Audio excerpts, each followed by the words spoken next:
I welcome you, Dr. Senthil Kumar, to this 11-week program on learning physics with conceptual and problem-based approach organized by the National Academy of Sciences Daily Chapter. So I'm sure your contribution will go a long way in making these students grasp the concept. So let me introduce the speaker to the participants formally. Dr. P. Senthil Kumar is an assistant professor in Department of Physics and Astrophysics, University of Delhi. Dr. Senthil Kumar completed his PhD degree from Central University of Hyderabad in the year 2003 in the field of experimental condensed matter physics. After several post-doctoral research work, he joined the Department of Physics and Astrophysics, University of Delhi in the year 2008 and continues till date.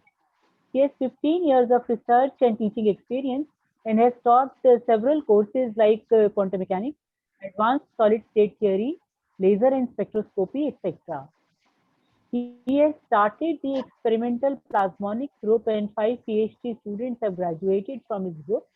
He has more than 60 research publications in international journals and is one of the most cited researchers in the field of plasmonics. His name has been included in the Marquis Who is Who in the World 2014 list, 31st edition. So welcome Dr. Senthil to this program and I request you to kindly start your presentation. Thank you for the nice introduction. Okay. Welcome you, sir. Let me stop sharing and please. Yeah. Thank you. Yeah.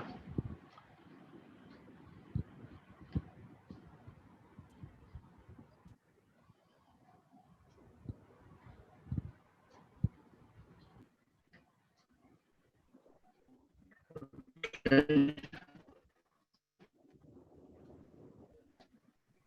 Yes, sir. The screen is visible. Yeah, visible, right? Yeah. Yes, sir. Yeah, it is fine. Okay. Good evening, everyone. Okay. So this is going to be a long session for 2 hours. Okay. So, Yeah. So let me try a new topic, right?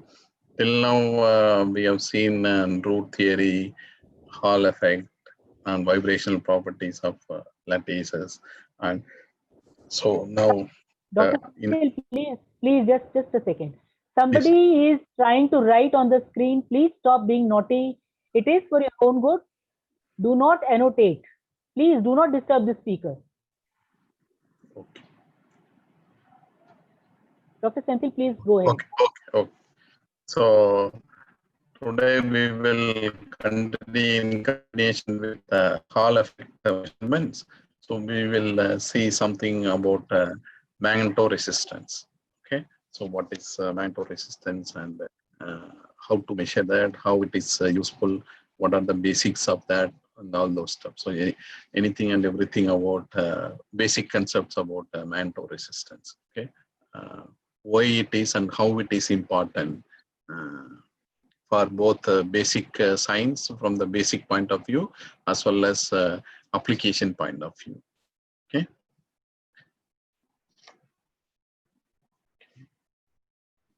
Okay, so this is what we have seen till now, like root theory we have used. So using root theory, we have explained AC, DC and AC electrical conductivity, right? And even Hall effect and dielectric constant of metals, right? In the same way, so okay, just a recap summary of whatever we have done till now. Like metals in free electron model or root theory of metals. Metals are gases of according to kinetic theory of gases. Okay, metals consist of gases of free electrons, right? And ionic lattice doesn't move in metals, right? That's what is the basic assumption of root theory, right? And each electrons, and there is no interaction between two electrons, right? So that's what we have seen in the basic assumptions of root theory. And each electron is a constant potential, right? And the electron interacts only with the ionic lattice, right? And scattering is possible from there. That's what you see. And the basic parameter like relaxation time, right? Which is not a function of position or either position or velocity, right?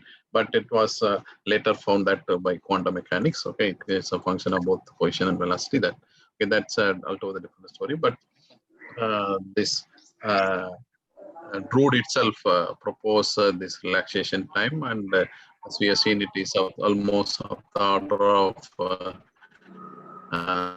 minus 14 femtoseconds, okay, for metals, right? So that's also, this is a basic summary of free electron model or Drude model, right? So, and okay, this is DC resistivity. Okay, these are all for Ohm's law for a wire carrying current density is so and so.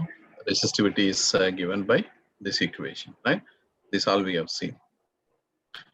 Okay, so the basic origin of resistivity, right? Again, to summarize, like mean free path, the distance between two successive collisions, right?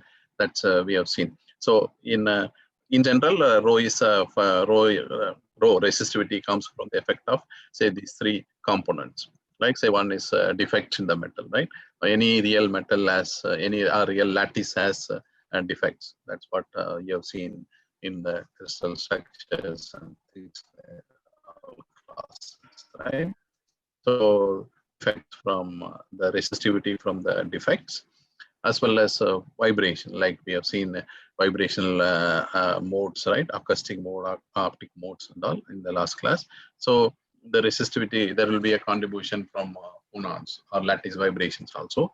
And okay, another third important component is caused by magnetic effects, right? There are in metals itself, there are ferromagnetic metals, right? So like D elements, transition metals, right? So those are in general magnetic in nature, right? So this is a broad summary of okay, what all contributions for resistivity where all comes from, right? So this is a just to give you an overall idea that what are the contributions of resistivity. And as okay, in one of the this one slides we have seen about Matheson's rule, right, which is a temperature dependence of resistivity, right? This is a superconductivity. So as you go to very low temperatures, okay, the resistivity goes to zero, abruptly goes to zero. So that is what gives rise to superconductivity, right? But we are now dealing with that. But just to give you an idea, what this is a Matheson rule is a resistivity as a function of temperature. Okay, it linearly increases for metals. It linearly increases with temperature as well as decreases with temperature on the lower temperature side, right? So that's what we have seen, and this is the famous ruled formula, right? So we are going to now concentrate on this contribution of resistivity, because we are going to see what is resistance. We know the resistance to flow of current till now, like AC conductivity or DC conductivity. We have seen the resistance to current, right? Now we are going to see magnetoresistance. So what is the resistance to the magnetic field, right? Till now, what we have seen is resistance to the electric field. Now we are going to see what is the resistance to the applied magnetic field, and whether if the solid or material is magnetic or non-magnetic, how will be the, what is the difference, right? And how the magnetic resistance changes or magnetoresistance changes. Okay, so that's why the name directly indicates magnetoresistance, right? They affect the resistance offered by the material for the applied magnetic field. That's what we are seeing. So, and that's where this general formula means rho, contribution to rho becomes important. So this is in general valid for almost all the materials. Like resistivity component comes from defects, right? Because real solids, all real solids have defects, and other comes from phonons, right? Vibration, because atoms are arranged in a lattice. So the phonons become integral part of the contribution to resistivity. And the third and most important part is that the contribution to resistivity by the magnetic aspect, right? Like the spin, magnetism is coming from the spin of the electrons, right? You know, already know, because of the spin angular momentum, right? Magnetism arises, right? So that is what is the effect on the spin of the electron to the resistance, right? That's what we are going to see. So, okay, so we have seen, okay, you know the basic what is it? IV characteristics are IV voltage versus current measurements, right? You might have done 4-probe method in the lab for semiconductor, simple semiconductors, right? So the similar thing used for 4-probe method is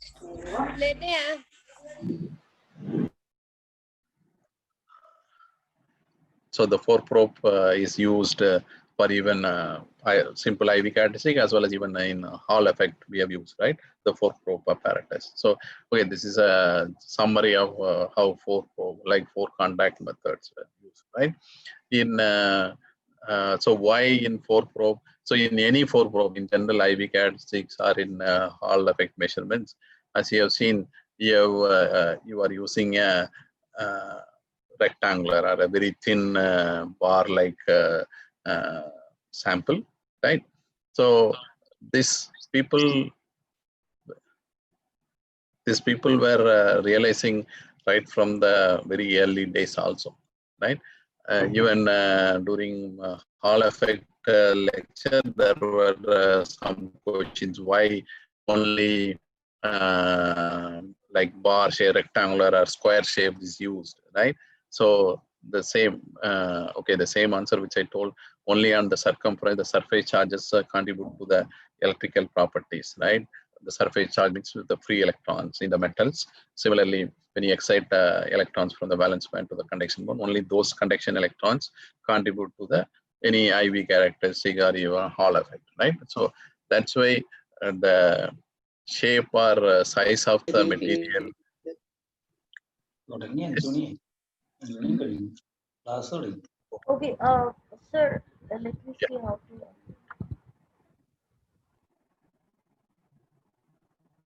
Is there any This is now queries done. or is there any question? Um, I think it was Okay. accidentally touched by some So, participant. Yes. okay. Sorry. Okay. So that's why the shape of the means thickness of the sample doesn't matter in IV characteristics or in any 4-probe method, right? So that is a simple. So that is what is the summary of this slide. Like only bar shaped, square or rectangular shaped samples are used for 4-probe contact methods, right? So which, as you know, the 4-probe method is done by the so-called scientist called Van der Pau, right? So that's it's called Van der Pau method also. Okay, the Van der Pau is a scientist name, right? Actually, so I came across this very interesting reference. This one, okay, where in 1958 itself, the scientist Van der Pau actually tried in different samples. So somebody asked, why not cylindrical sample? Why not disc? He can do, or why not thicker samples? Right? Some question were asked. So the answer for is the same. For that question is the same here. He tried in 1958 itself. Okay. For example, I put that paper. Okay. This is that paper. Okay. So in Van der Pau 1958, he tried this 4-probe method in different. Okay. This is a very, very interesting report. Okay, he has in 1958. Okay, this is okay. You can download it from okay, internet. Hey, in Google, you type, you will get it. And so here he has tried different samples, different shape of the samples, like irregular shape, bar shape, circular, and things like that. But what do you find is the final effect of this, as it is written, the probes has to be at the circumference, only at the surface.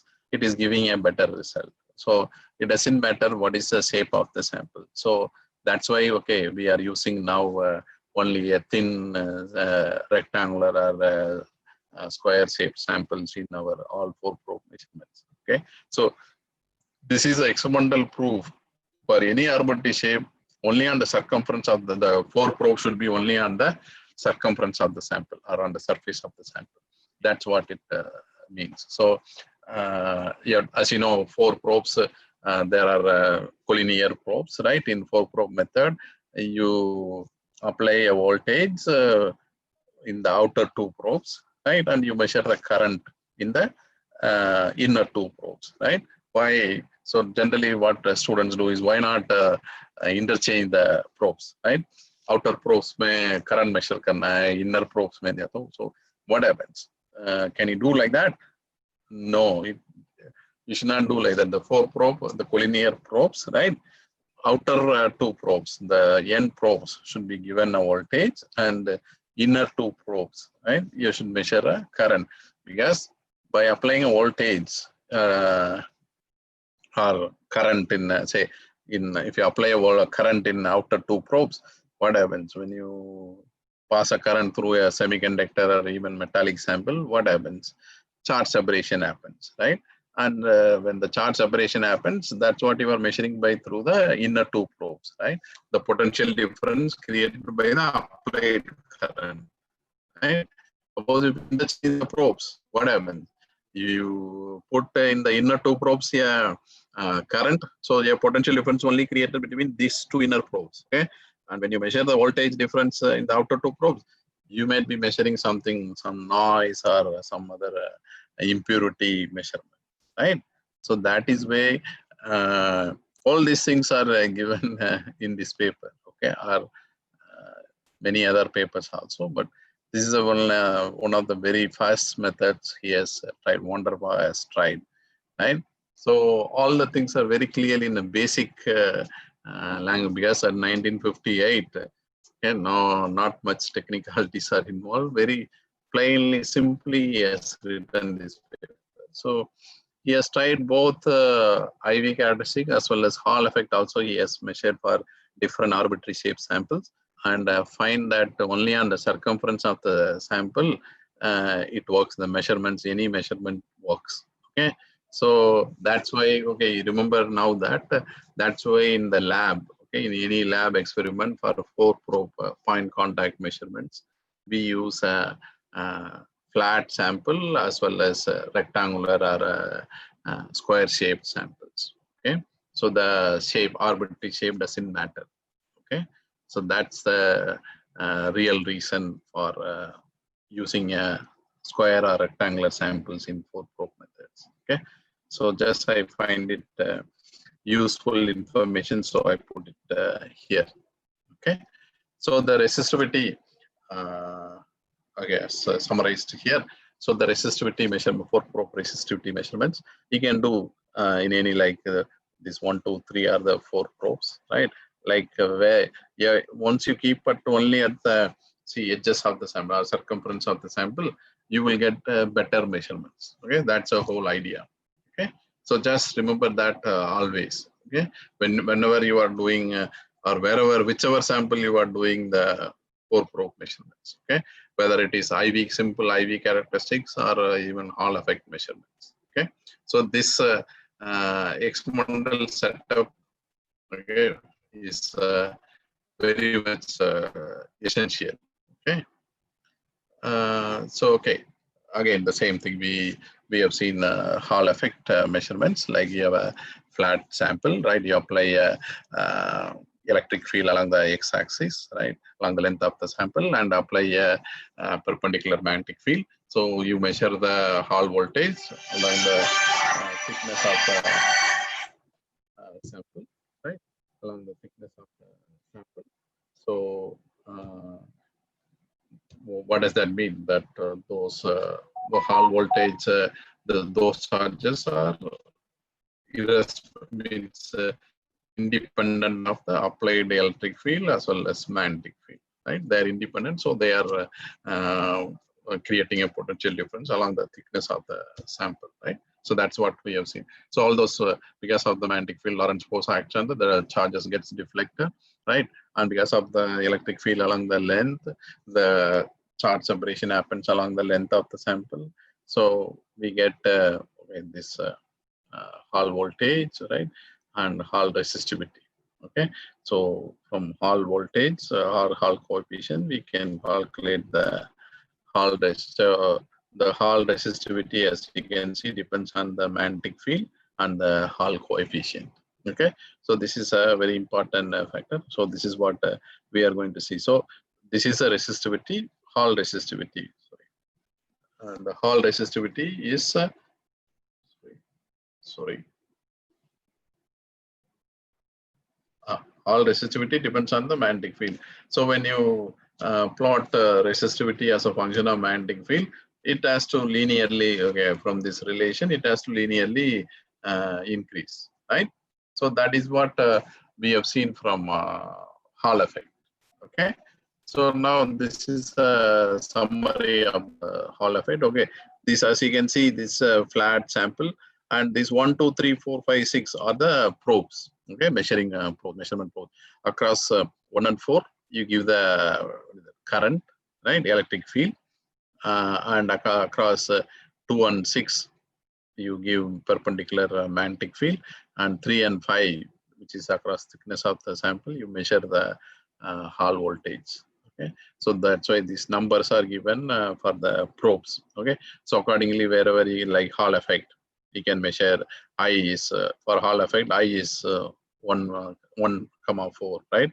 These are the probes for electric field and voltage. Okay, Hall voltage. Okay, you are measuring either 2 or 6, and magnetic field is perpendicular, this 3 and 5, right? So that is what is given. This is a summary of this Hall probes. Okay, so in general, the Hall probe. So you can measure all these parameters from the Hall effect measurements, right? You can measure the magnetic means magnetic field induced resistance, right? So that is what is magnetoresistance. Okay, this Lorentz magnetoresistance is a linear relation, right? Resistivity linearly increases with magnetic field. There is anisotropic. Suppose if we have a directional dependent in the sample, okay, for different directions, say suppose if you measure from 3 to 5, it will be one resistance, right? Maybe the resistance is linear. If you measure from 5 to 3, then it will not be the same. It's directional dependent, so it will be different. So that is what is anisotropic magnetoresistance. So suppose if you make a single crystal, very thin single crystal, okay, you can measure this anisotropic. So in polycrystalline, it is Lorentz normal resistance. So in single crystal materials, you can measure directional dependence, right? So that is what is anisotropic magnetoresistance, right? So you can measure planar Hall effect. Okay, so different planes you can measure. So all this. So this is the overall summary of Hall effect. Okay, so okay. Now our aim is to study about magnetoresistance, right? So what happens when the magnetic fields are applied to metals? Suppose you have a sample, or like you are measuring a Hall effect, right? Or you are applying a magnetic field. Suppose if that sample is a metal, what happens, right? Or another point is, so we want to examine is that what happens when these metals are magnetic in nature. Okay, when they are magnetic in nature, how the resistivity behavior changes. When they are when metals are non-magnetic, how their behavior changes. Are they same or different? And what is the magnetic effect of the sample on the resistivity, right? So that is what we are going to. This is a very basic idea. That's what we are going to explore. Okay, how it happens. So magnetoresistance. So the electrons moving through a current carrying wire are moving charges. Okay, the free electrons, right, or conduction electrons. Okay? So the magnetic field. Suppose if the magnetic field is present in the sample, if you apply a magnetic field to the wire, then Lorentz force acts on this conduction electrons, right? So the motion of the electrons will be get deflected, okay, depending on the direction of the magnetic field, right? So that's which are the basic things which you know. and this Lorentz force pushes electrons off the top, so creating a resistance, right? So this Lorentz force acting on the electrons, right, increases the resistance. Okay, this is what in general happens in the metallic wire, right? Suppose in a copper wire or any metallic wire, when you apply a current and apply a perpendicular magnetic field, the Lorentz force acts on the electrons and increases the resistance, right? So this is what is a general phenomenon. So okay, this is what is pictorially represented here in the current carrying here. What happens? Okay, so these are the current carrying wire. These are the conduction electrons, the direction of velocity of these electrons, and negative electron. Okay, so this is a current carrying conductor, how the conduction electrons move, right? But when you apply a magnetic field, right, the direction of force acting on these conduction electrons, and it deflects the motion of the electrons, right? So this is what is represented here. Okay, so okay, the conduction electrons gets deflected because of the Lorentz force. Okay, this was just a pictorial representation. Okay? But so when it is known, right? So this phenomena is very much as early as 1856, right? Even before Hall. Okay, the Hall effect was in 1879 only, right? But Lord Kelvin, right? He has proposed this phenomena where in 1856 itself, right? So that's why it's called, okay, it's a very ordinary magnetoresistance. Okay, ordinary, why the name ordinary magnetoresistance we will come across in the course of time, right? But since Lord Kelvin 1856, he has described this phenomena, like when you apply a magnetic field to a current carrying conductor, then the electrons electrons are deflected by the Lorentz force, right? So this was done by Lord Kelvin in 1856 itself. And even, okay, since at that time there was no magnetism, okay, magnetism, okay, scientifically, okay, magnets they know at that time also, like compasses, so okay, they were using compasses, right? But there was no science, so means no basic science for understanding magnetic effects, right? So even Lord Kelvin did for some like iron, nickel, right? Those resistance changes by 5% with applied, but he could not be asked. There was no theory available at that time. He experimentally found that, but he could not explain that.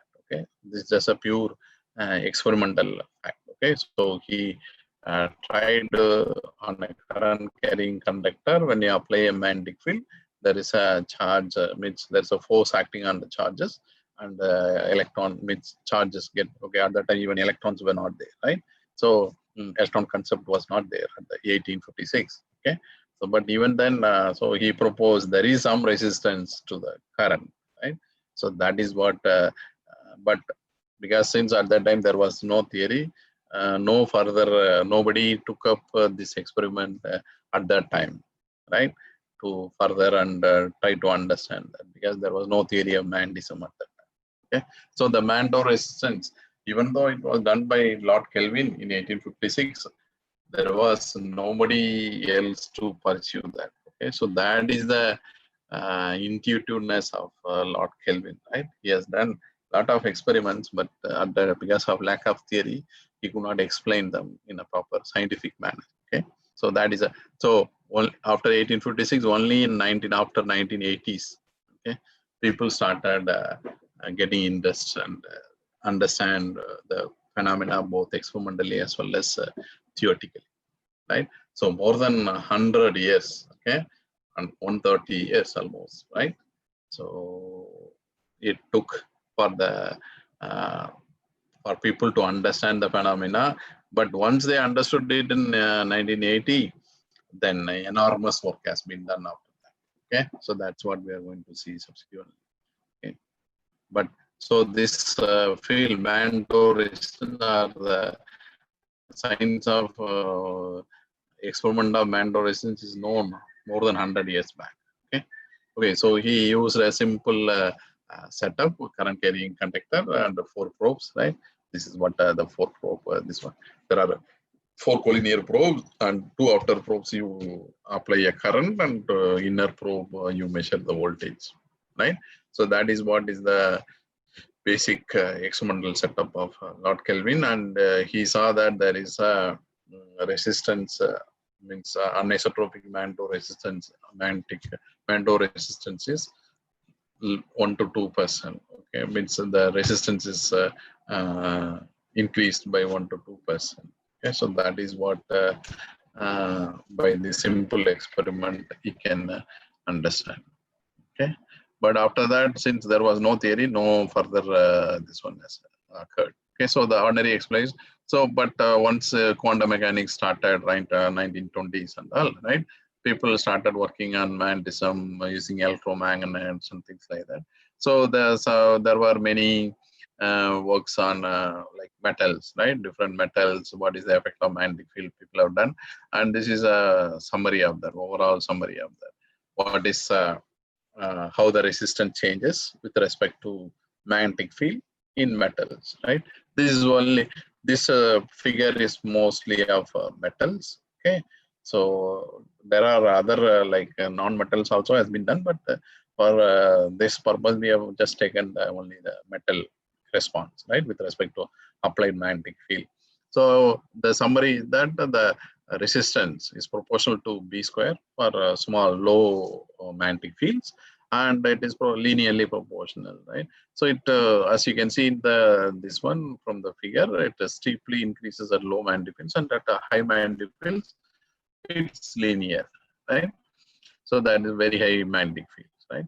So it's proportional to the magnetic field. Okay, so this is as same as what we have seen in the Hall effect measurements, right? So the Lorentzian Mantle resistance due to the Lorentzian force, right, acting on this one, and that is very much in tune with the theory, right? So the fundamental quantity is that in Lorentzian Mantle resistance is this omega c tau, right?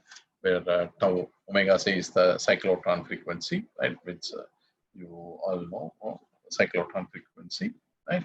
And tau is the relaxation time of the electrons. So because of this one, the Mantle resistance, right, changes in this way for small fields and for high fields. Okay, so this summary for metals. Okay, so keep that in mind. We are talking about the metals. Okay, so okay, here almost both metals, means metal magnetic metals as well as non-magnetic metals are also there, right? So it doesn't matter whether it's a magnetic metal or a non-magnetic metal. In general, this relation is valid. Okay, always on, so whether it is a metal, magnetic metal or a non-magnetic metal, always on increase in resistance with respect to small fields may B square dependence, and high fields may be linear dependence, right? So that is what we have seen in general from this graph. Okay, so why there has to be an increase in resistance, okay, with respect to applied magnetic field? Of course, we know that the Lorentzian force acts on this one electrons, and they get deflected, so they get accumulated, and so the resistance increases. That's a simple idea, simple known fact, right? So, but people want to understand, okay, then what is the difference between magnetic and non-magnetic samples, right? So both behaves the same way. So is there no effect of magnetic sample or non-magnetic sample? What is the difference? Okay, so that is what was not clear at that time. So okay, the electrons in the orbits are until magnetic field scattered. So the longer relaxation time, okay, because the collision time gets increased, right?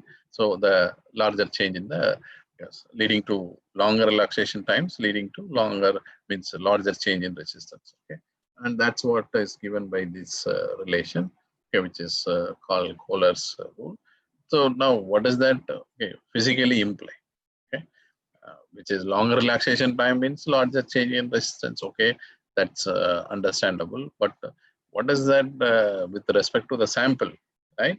What does that gives more information about the sample, whether it's a magnetic sample or because of the magnetic effect it happens, or because of the non-magnetic effect it happens. Okay, so that is what people were puzzled. So the number of times the electron goes around the orbit, because electrons are moving in orbit, the number of times goes around the orbit is proportional to the mean free path, and divided by the cyclotron radius as given by this equation, right?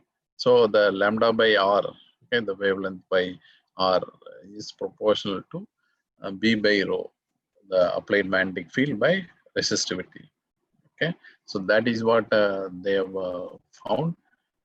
Okay, and okay, the deflecting charges, whether they deflect left or right, they increase the resistance, and the lowest order increase in resistance is del rho by rho. The change in resistance is that B by rho whole square of the given material. Okay, and okay, if you Taylor expand, if you're considering that the deviation is not too much, okay, then you can expand them in a Taylor series, this lambda previous relation, and you can find that the change in resistivity is proportional to A, this B by rho whole square, right? So it depends on the atomic number or lattice parameter of the given sample, right? Depending on the arrangement of atoms in the lattice, right? This resistivity changes. Okay, so what is the more general conclusion from this work, right? So as this is again done in as early as around 1930s, 40s, right? As early as 1930s and 40s. Okay, now, so still it does not differentiate magnetic materials, right? So that's a general rule, okay, generally understandable. That is fine. It depends on the lattice parameter, okay, depending on the how many number, means how the atoms are arranged in a given lattice. So the lattice parameter A comes into picture, right? So, but nevertheless, it does not talk about the magnetic or non-magnetic aspect of the sample, right? So that's why then people thought that, okay, now it is time to consider the, when slowly after the invention of quantum mechanics, people started talking about ferromagnetism, antiferromagnetism, right? Different magnetic properties, right? So are different magnetic characters. So that's why in magnetoresistance also it is considered those effects, right? How it is changing the, or whether it is changing the magnetic behavior of the sample, is changing the magnetoresistance or not. Why it is not changing, and if it is not changing, why it is changing, it is not changing like that, right? So there are these are the different questions asked at that time. How are the different spins behaving in a FM is a ferromagnetic material or ferromagnet, right? And what is a, suppose if we consider a purely ferromagnet, right, which is highly magnetic in nature, right? So in a ferromagnet, pure ferromagnet, how does this magnetoresistance, okay, changes, whether it is different from the non-magnetic metals, right, or is it the same? That's so. These are the three major questions asked at that time. Once quantum mechanics and magnetism aspects are known, right, very clearly known to people. So these were the three questions were asked. So we tried to see how these questions are answered, okay, over the course of time. Okay, so for that, okay, slightly, I understand that, okay, there might have been many talks on magnetism, right? Or maybe, okay, it will be in the next week or something, right? So I'm not going into the details of magnetism, okay, because of lack of time, but we will just touch upon whatever the basic things needed for our this one, for our discussion, okay. So as you know, the all moving charges, right, induce a magnetic field, right? So that is known from high school physics, right? You are studying induced EMF and things like that, right? So that's okay. We start from that basics, right? Only whatever relevant is needed, we will use that here. But nevertheless, regarding magnetism, I think next week somebody will be talking in detail. Okay, so don't worry about magnetic aspects, but whatever is necessary, we will consider it here. Okay, so are there any queries? If there are any queries, you can ask. Okay, there are any questions? Is there any questions? Are there any questions? No.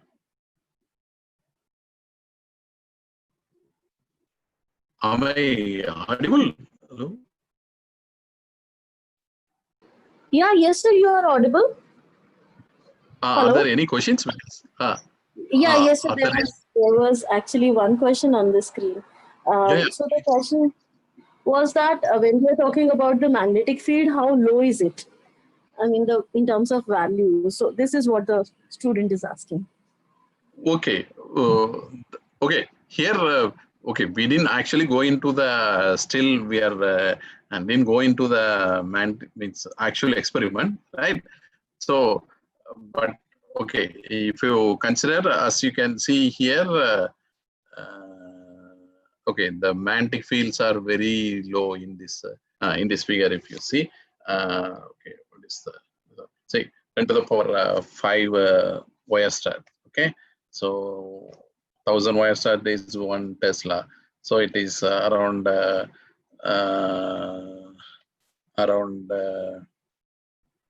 1 to 10 Tesla. Okay, so at that time, okay, even very low magnetic fields only they have used. Okay, so if you roughly want to say by the number, okay, it is between less than 10 Teslas. Okay, so because at that time the higher magnetic fields were not available, so it is less than definitely 10 Tesla. Okay, so in terms of it, it's all these are in wasted. So is less than say couple of Teslas. Okay, so that is a very. We will see how much is exactly the values, right? That's what we will see towards the end of this session, right?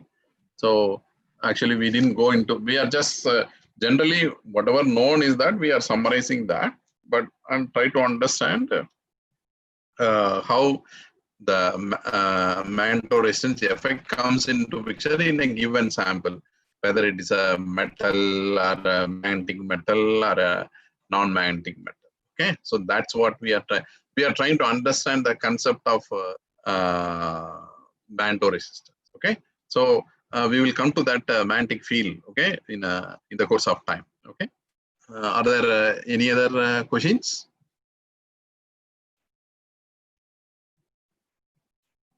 Yeah, yes, sir. So, I mean, the question was that why stationary charges do not produce a magnetic field? So, okay, why? So static charges doesn't because acceleration needs acceleration, right? So moving charges induces an acceleration. So that's where the induced EMF, right? The term induced EMF. Say for current to flow itself, the electrons has to move, right? Suppose if the electrons are not moving, okay, then current cannot flow in the conductor, right? In a wire, a coil of current means conducting wire, right? The electrons are not moving, there will be no flow of current, right? So when the charges, when you keep, when the electrons are static, then there is no current in the wire, right? So when the electrons are not moving, there is no induced EMF, right? So then there is no magnetic field, right? So that's why even static charges cannot carry even current, right? So to carry even current, you need moving charges, right? So when the charges move, automatically because they have to move against the resistance of the wire, right? So that's what induces an EMF, which induces a magnetic field, right? So the static charges neither passes current or nor the magnetic field. So that's why since the basic for current carrying itself, you need the flow of electrons, right? So that's why static. So once there is a movement of charges, then only there is a current, and because of the current, right? Because current means flow of electrons, right? And flow of electrons, wherever there is a flow of electron, there is a, because in the medium or even in vacuum, there is some resistance to the electrons, right? So whatever resistance available, so that is what it induces a magnetic field, right? So for magnetic field, definitely moving charge is very much essential. Okay, so that's why static charges cannot induce a magnetic field. Okay, and okay, that is what you will clearly see it from even Maxwell's equations also. Dou V by dou T, dou E by dou T is minus, sorry, del cross B is minus dou E by dou T, right? From Maxwell's equations. So you can, that's what actually the Maxwell's equation tells you, right? You need a moving charges. Okay. So any other question? No, sir. As of now, there is no other question. Oh, Yes. okay. I'll continue. Okay. But if Yes. there are any queries, please let me know. Okay. Sure, sure. Sir. So, Yes. okay. So that's what. So we are going to see these three basic points. Okay. How does the different spins in a ferromagnet, right? Which is considered as a highly magnetic in nature, right? And what is a scattering mechanism for the resistance, increase in resistance or decrease in resistance due to the applied magnetic field, right? And the magnetization, right? You know, in magnetic sample, we talk about the magnetization, right? So how does magnetization affect the current flowing in the sample, right? So these are the three things people were trying to understand, right? So for that, okay, let us first try to see basic magnetism, right? Like, because the electrons are moving and that's why it is a proposal that, okay, none of the electrons are at rest even at zero temperature, right? They always vibrate around their mean positions, right? So so there is always spin associated with the orbital angular momentum of the electrons, right? Because the electrons are orbiting in their orbit, right? There is always a spin associated with that. So the spin is not zero even at near zero temperatures, right? So that is why, because it's always the atoms or electrons are not at rest. Okay, so that is what again induces a magnetic field, right? So the spin associated with the electron, right? So, okay, that is what is represented here, the orbital motion of the electron and spin around its own axis, right? It is what is represented in this figure, right? So, which automatically implies that the electron has a spin, or electron has a magnetic moment, right? So that's so. Okay, these are the magnetic moments, okay, given by this famous equation, right? Magnetization equation, magnetic moment equation, and this is the Bohr magneton associated with each electron, right? And so this is the electric charge and cross Planck's constant and the mass of the electrons, right? And okay, we talk about gyromagnetic ratio for an electron is free electron is 2, approximately 2, right? So this is what, okay, you do in lab measurements also. You measure this any magnetic measurement, you measure this gyromagnetic ratio, right? In electron spin resonance experiments and all, you measure experimentally what is this ratio, gyromagnetic ratio, right? So, and for a free electron, it comes out to be 2, right? So that is what these are the basic characteristic of electron in a magnetic, in a ferromagnet. Okay, you can say in a ferromagnet. Okay. So what happens in the individual according in a non-magnetic solid, right? like in paramagnetism or diamagnetism. Right? The magnetic moments are randomly oriented. Okay, so the net magnetic moment is 0 in the given sample. So in a paramagnetic or a diamagnetic sample, whereas there is a huge value, net magnetic moment value for a ferromagnet, even in the absence of external magnetic field. Right? That is what. So there is some orientation of these magnetic moments in ferromagnets. Right? Whereas in paramagnets or diamagnets, right, these magnetic moments, right, this spin of this magnetic moment of these all electrons in the given sample is randomly oriented. Okay, so that's why the net magnetic moment is 0 in the absence of external magnetic field, like diamagnetism. Diamagnetism is okay, even though all samples in nature are diamagnetic, right? Because at 0 magnetic field, there has to be some the 0 magnetic moment, right? That's what is diamagnetic. So this is very important. Even though all in nature all materials are diamagnetic, okay, this is very important in the case of superconducting, right? Super Meissner effect. It shows that the superconductors expels the magnetic field, right? So the superconducting state, the superconducting sample is a perfect diamagnetic sample. Right? That is one of the 4 most important criteria for a material to become superconductors, right? So okay, so the another way of saying it is that metals, right? Metals cannot become a superconductor at extremely low, means at not even at low temperature. The metals become superconductor only at very low temperatures, right? Very, very low temperatures. Whereas say semiconductors can become superconductors. If at all that material can become superconductor, it can become at slightly higher temperatures than metal. Okay, that is the another way of saying this one, right? So okay, this diamagnetism concept is very important in superconductors. So it's not that diamagnetic samples are useless, right? So it is not that way, but of course there are no like magnetic moments, all are randomly oriented, so it is 0, net magnetic moment is 0. But nevertheless, it's an important property of superconductors. So in the superconducting state, the superconductor expels magnetic field, right?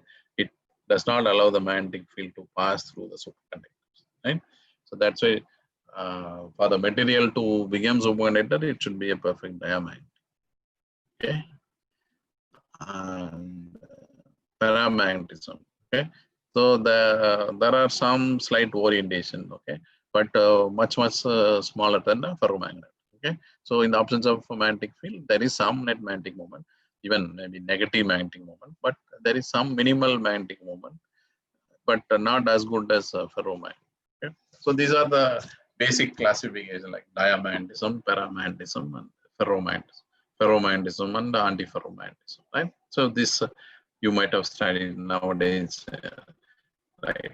Even in high school, they are teaching this, right? So these are the basic different magnetic characters of the different samples: diamagnetism, paramagnetism, ferromagnetism, and antiferromagnetism. Okay, so these are the 4 commonly known used. This one, right? And as you know, magnetic samples in the periodic table are the D block or transition block, D block elements. Okay, the transition metals, right, are magnetic in nature, right, in general, right. So that's what is in the D block elements are magnetic, prone to be magnetic, right. So and even in this what is that, rare earths, right, are also magnetic in nature. So this is a commonly known this one. So from the periodic table, you can straight away say that transition metals and the rare earths are magnetic in nature in general, right?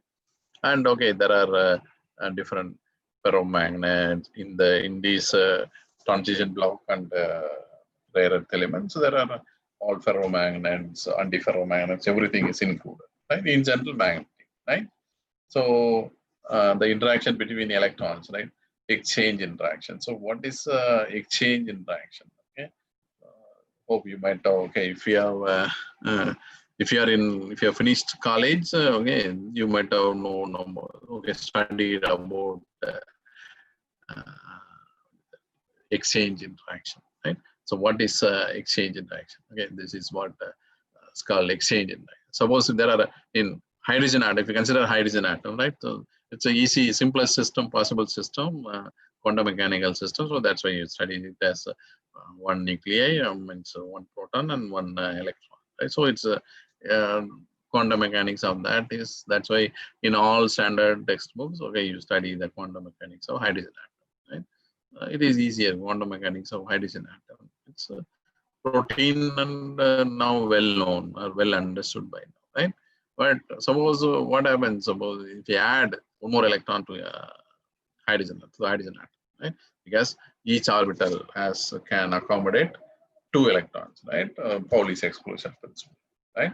According to Pauli's exclusion principle, one orbit can accommodate two electrons with opposite spins, one up and one down, right?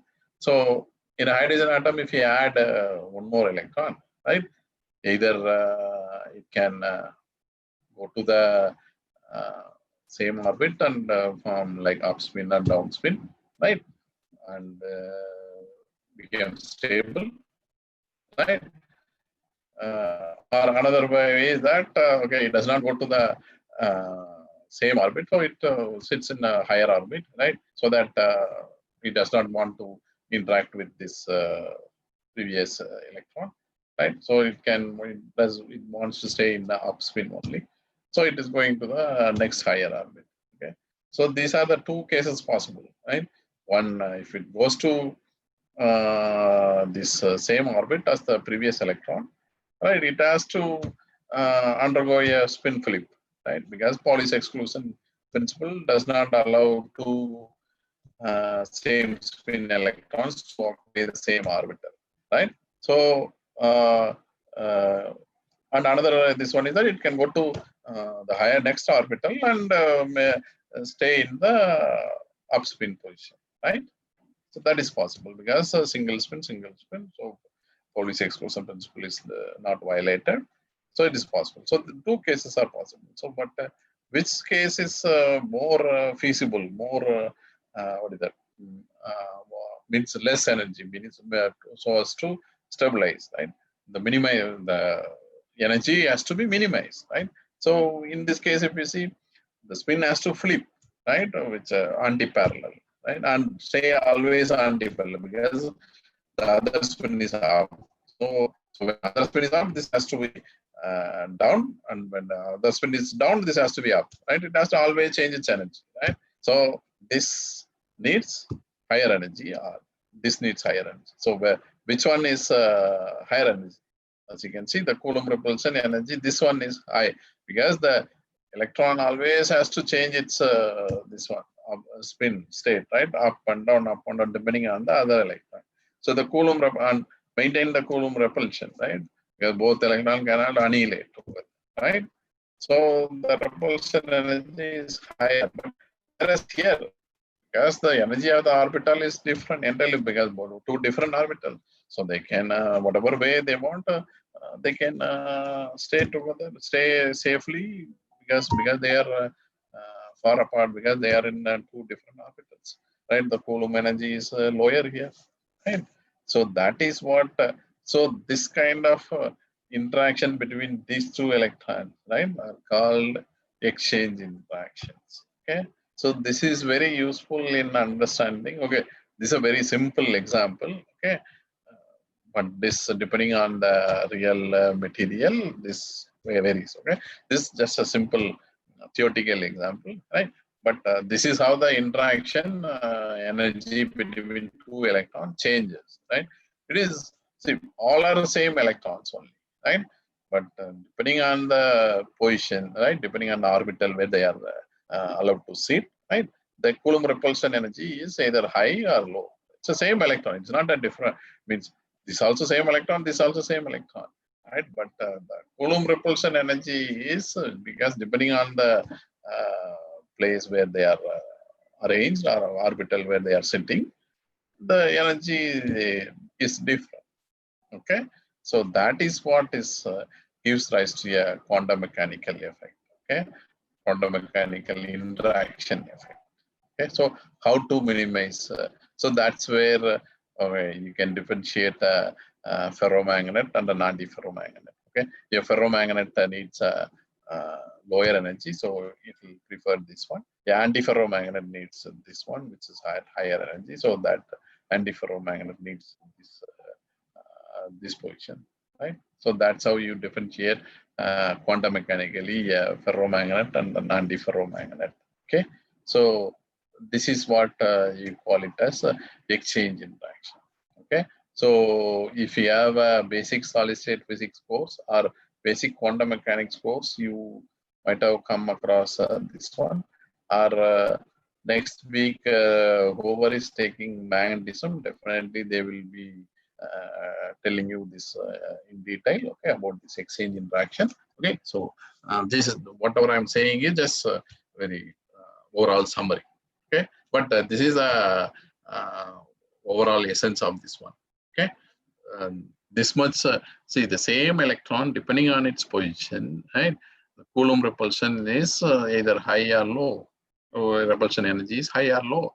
So a ferromagnet prefers this one, and an antiferromagnet prefers this one, this arrangement. And ferromagnet, because all spins are upspin, so ferromagnet prefers this one. And antiferromagnet, because one spin up, one spin down, so that prefers this one, right? So that is the what is called as this exchange interaction. So you quantum mechanically write this as exchange interaction in this way. Okay, the Hamiltonian H exchange interaction. Okay, so this is a very important equation in quantum mechanics and magnetism. Okay, so you remember this one. This is the interaction between the two spins Si and Sj.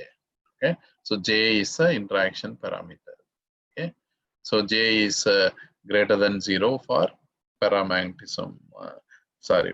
Paramagnetism and ferromagnetism. J greater than 0 means it is a very low value and it's a very high value for ferromagnetism. For paramagnetism, it's a very low value. Whereas J less than 0, right, for antiferromagnet, because its repulsion energy is higher. So that is J less than 0 and the repulsion energy is lower. So J greater than 0. Okay, so that is what is an exchange. So this is called as exchange constant, right? So that to quantum mechanically to say what is a ferromagnet, so exchange interaction is greater than 0. Whereas for antiferromagnetic, exchange interaction is less than 0, right? So that's what. So this is a nice, okay, simple and effective way of differentiating different magnetic characters like ferromagnetism, paramagnetism, antiferromagnetism, right? Using this exchange constant, right? In quantum mechanics, right? Because quantum mechanics only explains magnetism, right? No classical theory can explain magnetism. Again, just remember that only a quantum mechanical theory like this exchange Hamiltonian, right? Only quantum mechanics can. Yes, spin. Magnetism involves spin. And spin is a quantum mechanical property. So no, there is no classical theory available to explain magnetism. Okay, so just remember that always. Okay, when you say magnetism, it's invariably quantum mechanics. Okay, so this is what. So when magnetic properties of solids were done, people will go into the details of okay how to arrive at this equation and how to using this, how to find a ferromagnetic state and antiferromagnetic state and how to differentiate that. All those. Okay, there are many problems you can do based on that. Okay, for a given state of system with the different electron configurations, right? What is the state possible, whether it is a ferromagnetic state or a antiferromagnetic state, right? So you have to find this J, constant J, and see whether if it is J greater than 0, it is a ferromagnetic state. If it is J less than 0, it is an antiferromagnetic state. That's what you will find, right? So this is just for so anyway you will see this in detail in magnetic properties of samples next week. Okay. So in a ferromagnet, because of this to make the spins up always up, there is a domains are created.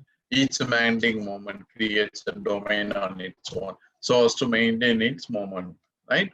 So that it is not affected by the surrounding. Once it is up, if it wants to stay up, it forms a domain, right? Something like a domain, and it stays there, okay, safely. Like it's like a something like a room in a room where there is a spin available, right?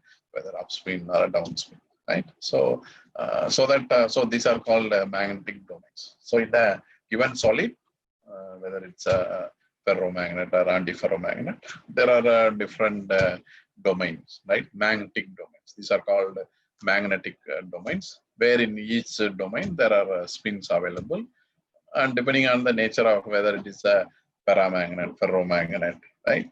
The spins are aligned in such a way, like in a ferromagnet, all spins are up, right? All domains are in the all domains, all spins are up, right? Whereas in a antiferromagnet, right? Suppose in this case, one spin up, next domain is down, and simultaneously. So it repeats over the entire lattice, right? So you need. So what is the idea of this one? So so each domain has its own energy, right? So you need that much energy to do demagnetize the sample, right? Means to flip the spin of the system or to reduce the magnetization of the system, right? So that is what is. So you need that much negative field, negative magnetic field, which is called the demagnetization field, right? You need to for the domains to nullify their magnetic effect, right? Okay, so this is what you will see in your hysteresis loop, right? That's what you do in your hysteresis loop measurements, right? Okay, I forgot to put it here, I suppose. Okay, so we will, so these domains, to nullify the domains, you have to apply a magnetic field. So what you do in hysteresis in the magnetic sample, if you apply a magnetic field, okay, the magnetic domains are the spins start arranging, right? Our magnetic moment starts arranging in the direction of the applied field, right? It keeps on orienting, right? And ultimately a saturation means all the domains, all the moments are oriented along the direction of the field. Then once you reduce the field, it does not come back to their original position, right? They slowly okay, turn means tilt and then come back. So that's why if you slowly decrease the magnetic field, they will not come back to their original position, and they will go in a hysteresis loop, right? That's where you find coercivity, retentivity, and the saturation, magnetization of the given sample, right? So that's what you do in hysteresis loop measurement, right? So you increase the magnetic field. Once saturation is obtained, then you reverse the magnetic field. Then all the domains will not come back to their original position, but they goes through a hysteresis loop, right? Defining coercivity, retentivity, saturation, magnetization of the given sample, right? So from a hysteresis loop, you find all these quantities, right? In any basic hysteresis loop measurement. So you, from that coercivity, retentivity, saturation, magnetization, you identify the material as magnetic, ferromagnet, antiferromagnet, or paramagnetic, right? All those stuff, right? So that's what. So that's where this again. This domain is a concept, right? Very useful for identifying the magnetic properties of the given sample, right? So that's where these domains are basic. Like each spin is because each spin you need a certain magnetic field to demagnetize it, right? So that's why it is assumed. It is okay. Assumed to that they are arranged in a domain, right? Or a simple room kind of thing, right? So like as figured in this figure, right?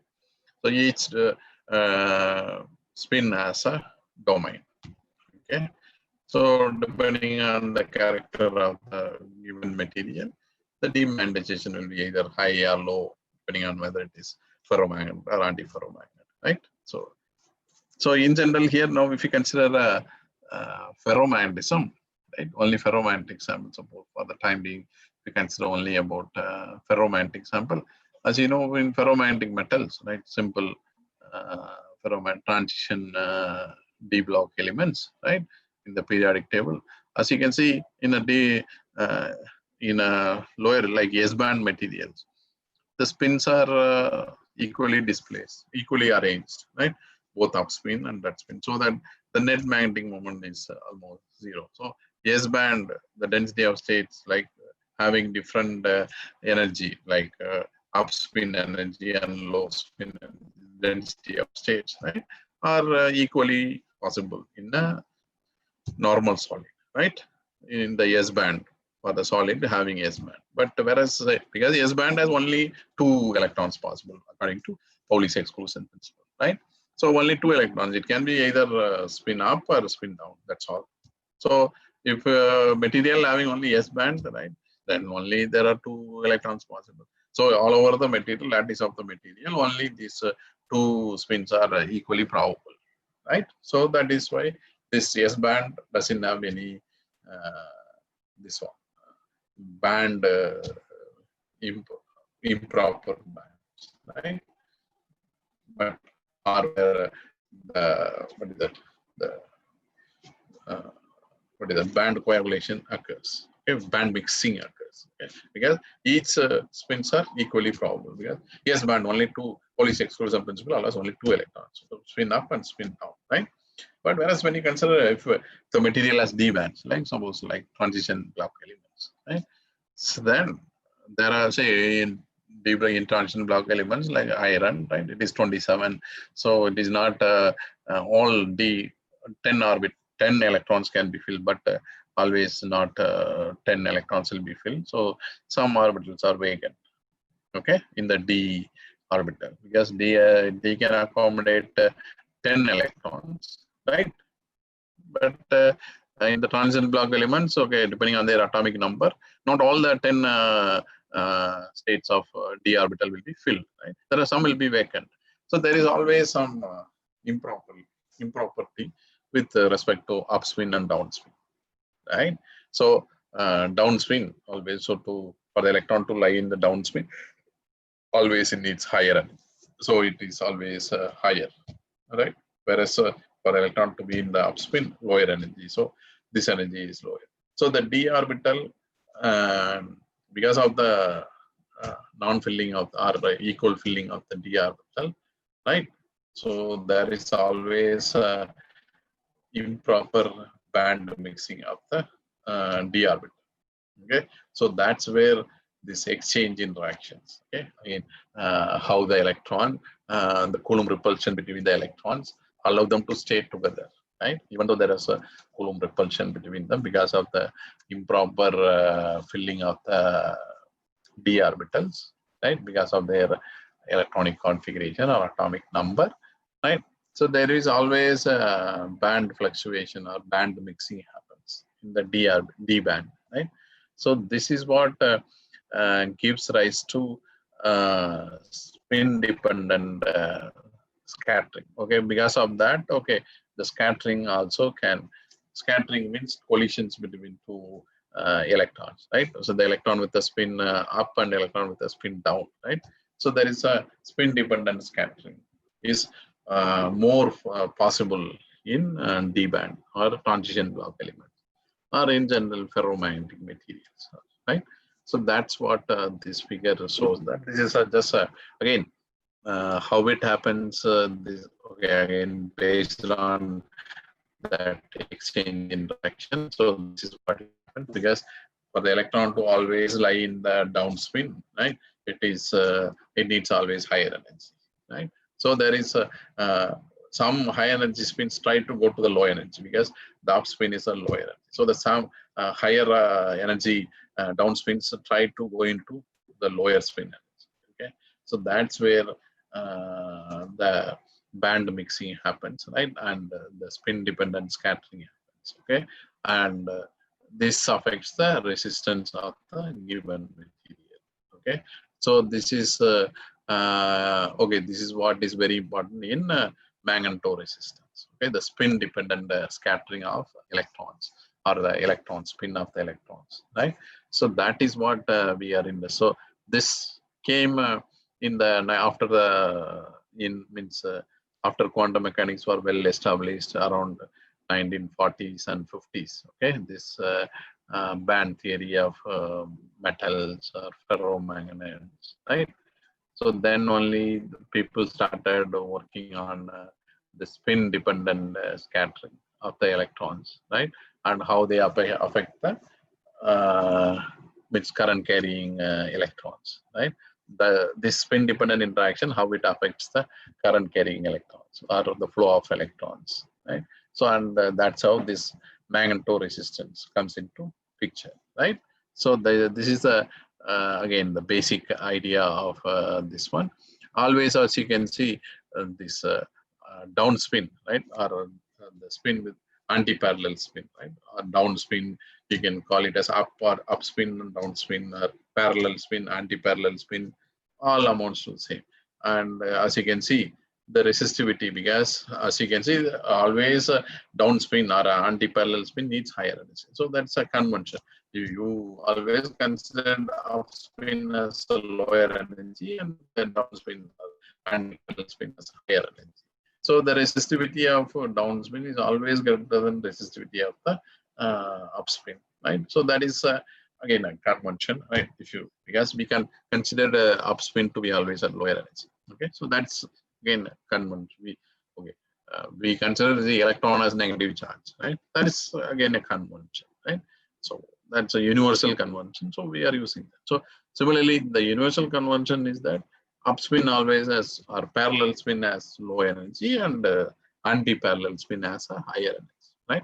So that's same is true for. So based on that, you see resistivity of anti-parallel spins is higher, always greater than resistivity of parallel spins. Okay, so again that's a convention, but that's in general true, right? That's a convention we follow here, or in general in many of the books. Okay, so the scattering in ferromagnet currently mostly by the electron, which is ferromagnet is d Bloch element, so d electrons have much higher effective masses, which is understandable because of their higher atomic number, right? Sigma proportional to 1 by mass effective, and SD scattering, right, is more likely than SS scattering, because means S band and D band scattering, because of D band, right? In D band there is always a higher energy downspins are available, right? So they try to go to always try to minimize the energy, so they always try to go to the lower energy, right? So nearby S band they will always try to go, right? So that's where this SD scattering, right? S band and D band scattering, right? Means electrons from D band tries to, because of their higher energy, they tries to go to the lower energy to minimize the energy, right? So that's where this SD scattering happens, right? Which is more likely than SS, which is understandable because SS scattering, S band and S band, they both have already minimized energy, right? So the scattering of S band and S band, even if they are very nearby, it's not possible at all, because both are at minimized energy. So the electrons will not try to interact, right? Because both are already at low energy. Still further, they cannot reduce the low energy by interaction. But whereas this S band and D band, they can reduce, because D band always has higher energy, means anti-parallel spin, because the orbital has anti-parallel spin. So it is always at higher energy. So it tries to minimize its energy by going to the nearest S band, right? So that's where this S band and D band scattering happens. Okay, so this that's what the density of states near the Fermi energy. So near the Fermi, so Fermi energy is what? Fermi energy is the highest occupied orbital, right? Highest occupied orbital at 0 Kelvin. So that's a reference point for any material, right? Whether it's a metal or a semiconductor or an insulator, right? Fermi energy is the highest occupied, right? Atomic or molecular orbital, right? At 0 Kelvin, right? So that's why when you say a semiconductor, right? At room temperature, always you mark the Fermi energy at slightly higher than the valence band, right? Whether it's a N-type semiconductor or a P-type semiconductor, you always mark it above the Fermi energy is above the valence band, right? So that is because the definition of Fermi energy is that highest occupied orbital at 0 Kelvin. So when you reduce the temperature of the material, is a semiconductor, electrons can occupy up to Fermi energy. That is the idea, right? So Fermi energy is the highest occupied orbital at 0 Kelvin. Okay, so that's why when you draw a semiconductor band structure, right, you always draw mark the Fermi energy at a slightly higher, which means you are drawing at room temperature, band diagram at room temperature. Right? So at room temperature, because of thermal fluctuation, the energy is lowered. So the valence band is always lower than the Fermi energy. Right? The Fermi energy is the cutoff, but at 0 Kelvin. Okay, because Fermi energy, because Fermi proposed it, right? So it's a theoretical. Okay, it's a theoretically proposed, but nevertheless, it's valid for all the material systems, right? So, and it is true. It is actually experimentally found out that Fermi at very near 0 Kelvin, near or 0 Kelvin, the energy of the highest occupied orbital is Fermi energy. Right? So in quantum mechanics, you always use this Fermi energy, right? So you always talk with reference to Fermi energy, right? All energies with respect to Fermi energy, right? So that is what is given here. Always the d orbital density of states is always greater than density of states of s orbital, right? S band, you can say. So always, obviously, scattering from d band is always higher because it always has higher downspin electrons, right? And transient relaxation time is given. Okay, this is general formula. And this we know that resistivity is given by this formula. So from quantum mechanics, okay, this is, you can write it in a quantum mechanically, the S band and D band scatter, right? So this is once you study quantum mechanics, okay, this will be very relevant to the same SD scattering. You will write it like this, okay? So that is, I'm not going into the details of that right now, but that it can be done, right? But so okay, all these things we have known. Okay, we understood what is spin and what are domains, binding domains, and how the domains take part in the scattering process, right? But what else is missing here? So that is the spin orbit interaction. Again, okay, this I think you might have studied in your atomic physics, right? So this spin orbit interaction, right? LS coupling, J coupling, JJ coupling, you have studied, right? Atomic spin orbit interaction, right? So this LS coupling is very much important because d orbital, right? It is a d orbital where the electron has a orbital angular momentum and the spin angular momentum. So there will be the interaction of spin with its corresponding orbital angular momentum, right? So that is what is called as spin orbit interaction. Again, after the invention of quantum mechanics only, so it's a very quantum mechanical thing. Without quantum mechanics, you cannot explain this one. So that's why after the only in late 1940s, 1930s and 40s, this became very relevant for magnetism. Okay, and so it's a quantum mechanical interaction, right? So that is what we have written it here, right? This okay, I wanted to recollect your atomic physics, atomic and molecular physics, right? Where you study about spin orbit interaction, right? And the d electrons responsible for magnetization, right? Spins couples to their orbital orbital angular momentum, right? And that is what is the interaction is written by the Hamiltonian like this one, right? And you can by perturbation theory you can find the interaction constant, right? All those details you can study in your like atomic physics, right? So this is just so this what we want here is that the spin orbit interaction also has to, it's you cannot consider a spin alone, right? Because wherever when you say spin, it corresponds to a particular electron, and that particular electron is in an orbit and it is orbiting around that particular orbit, right? So that wherever you say spin, automatically the orbital, so when you're talking about spin angular momentum, automatically, inherently the orbital angular momentum is coming into picture, right? So the spin orbit interaction cannot be neglected, right? Even if you like it, you cannot neglect it because the electron automatically does that, because spin of the electron corresponds to the orbital motion of the electron, right? So the spin orbit interaction is a is automatically, whether we like it or not, it automatically comes into picture, right?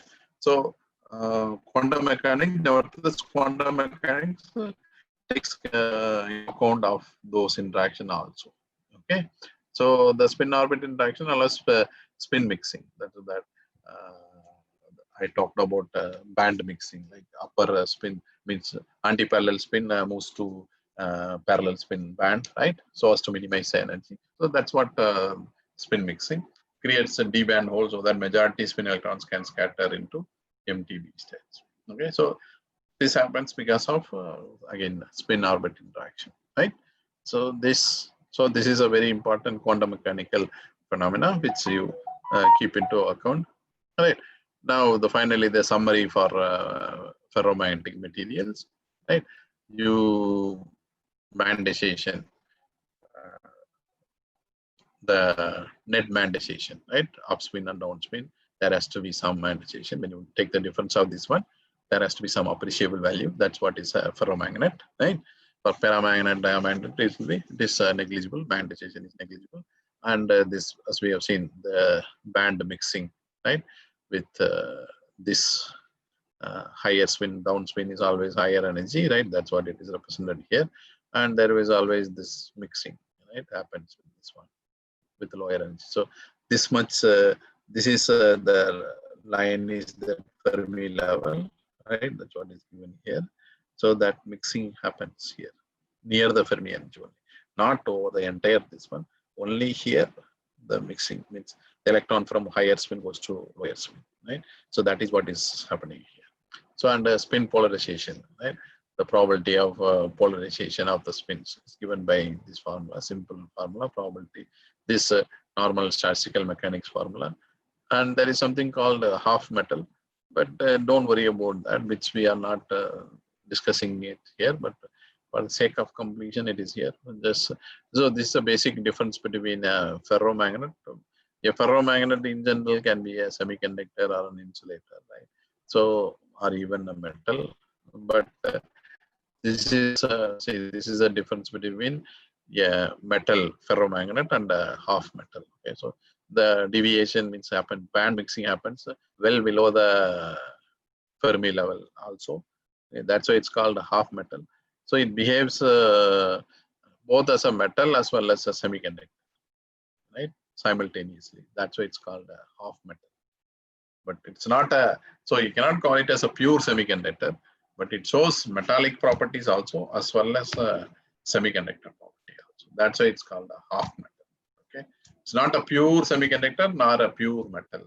Okay? That's why it's called a half metal. Okay, so okay, that is just for the sake of completion. But okay, so this is about the ferromagnetic material. Okay, so these are the things. Spin dependent scattering is happening, and this spin dependent scattering is responsible for the resistivity, right, or of the material. So when you apply a magnetic field, how does this resistivity of these magnetic ferromagnets changes, right? So that is what we are. So in comparison, Mantle resistance is a much larger effect than induction, right? Induced EMF. Induced EMF is so when in a current carrying conductor, there is always an induced EMF, right? That induced EMF, because of the induced EMF, the induced magnetic field is very weak, right? Which is we know, because in like any motor, electric motor, the magnetic field is there, but that magnetic field is very weak because it's a current carrying. Wherever there is a current carrying wire, there's a magnetic field associated with that, right? But that magnetic field is very weak, right? So the magnetic field due to induction is very weak, right? But Mantle resistance directs the magnetic field, right? Not just change in magnetic field. So it is so less sensitive to changes in the way. So Mantle resistance actually, because it's the electron themselves directs the magnetic field and gets affected by the, means deflected by the magnetic field due to the Lorentz force, right? So the current carrying electron itself is get affected. So that's why the Mantle resistance has an appreciable value, right? Here in the current carrying, just current carrying wire, because of the induced EMF, there is a magnetic field associated with that, but that's very weak. But here, since the electron themselves are getting affected by the magnetic field, deflected by the magnetic field, the Mantle resistance is appreciable, right? It's an appreciable effect. So that's what it's mean. And okay, the equipment needed to direct Mantle resistance similar than coils for again normal voltmeter or rheostat. You can measure whatever V by I you measure the resistance, right? V by I as a function of magnetic field. So it's simple as this. So it's there is no separate instrument necessary, right? Normal routine lab measurements is sufficient. And yeah, Mantle resistance is replaced by induction, because induction coils, right? Induction coils by 1990s, right? When once you people understood about fully about Mantle resistance, which is in the 1980s, right? Then by 1990s and all, so we started making like coilless motors and things like that, right? So that's why it's replaced induction in the 1990s. Okay. So where is the application of this Mantle resistance? Okay. The presence of magnetic field, yes, that's what we have seen all this time. The potential current will, so I is V by R. This is Ohm's law, right? And change in magnetic field produces a change in current, right? Which can be measured, right? So as a function of magnetic field, you can measure the change in current. Okay? So this becomes one of the first application is that they wanted to, means it can be used as a sensitive indicator of change in magnetic field, right? So in different places in Earth or in different cities, what is a change in magnetic field, right? So this can be easily detected by this Mantle resistance, because at different places, if the Earth's magnetic field is different, accordingly the Mantle resistance varies, right? So that is what. So it's a sensitive indicator of one of the basic application is, and basic and important application is this one, sensitive indicator of a change in magnetic field. So, right. So that is why. Okay, that's the application of that. We will see it slightly later. So now, in summary, till now what we have learned is, okay, all this basic stuff like a moving charge moving in the magnetic field is perpendicular for Lorentz force getting after, right? The force is proportional to the field, right? And effect of force changes the current carrying conductor leads to affect this one. Right? This is a normal Mantle resistance. But is there any other type of Mantle resistance possible? Right? Yes. So that's what. So normal is like Lorentz force, right? Any material, current carrying conductor, you apply a magnetic field, Lorentz force acts on the charges, so it leads to Mantle resistance. That's a normal Mantle or ordinary Mantle resistance. Okay, that's what they call. So that's why there was a name ordinary Mantle resistance. But there are other types of Mantle resistance. When the people started understanding more about that, there are like one is called GMR and another one is called TMR. GMR means Gian Mantle resistance, right? And TMR means tunneling Mantle resistance. Okay, tunneling away, because quantum mechanics, after the invention of quantum mechanics, tunneling phenomena becomes very important, right? So that's where tunneling Mantle resistance as well as Gian Mantle resistance. So see, what we have seen in ordinary Mantle resistance is the charges are getting deflected by just Lorentz force, right? So the change in resistance is proportional to linear, right? So that's all. So it's as Lord Kelvin has done, 1 to 2% or 10% change in resistance, but that does not change anything, right? Like one of the application is sensitive indicators of magnetic field in different places, but other than that, people could not find any other possible application, right, where it can be used, right? So so now we'll see what are these GMR and TMR. Okay, so maybe we will see only GMR. If time permits, we will see GMR, but the principle is the same, more or less, right? Mantle resistance. Okay, so if you have two ferromagnets separated by a insulator or non-magnetic material, right? In this case, suppose two ferromagnets by a it's coupled by a non-magnet, which is copper, right? Then the magnetic field, right? Or parallel means or upspin changes, no change, but or downspin due to downspin, right? Changes when the spins are parallel, right? When two magnets connected by a copper non-magnet insulator, right? You can call it as insulator, right? When they are parallel, the resistance is constant as a function of magnetic field, right? But when these two spins are anti-parallel, right? You see a drastic change in the resistance, okay? Magneto resistance, okay? So that is why it is called as a Giant magneto resistance, right? When the system is the same, both systems are same, right? Two magnets connected by a what is that? This insulator, which is a non-magnet, right? So then, because of when spins are parallel, two spins are parallel, there is no change, no appreciable change, or it's linear, right? Or constant in the magnetic field, right?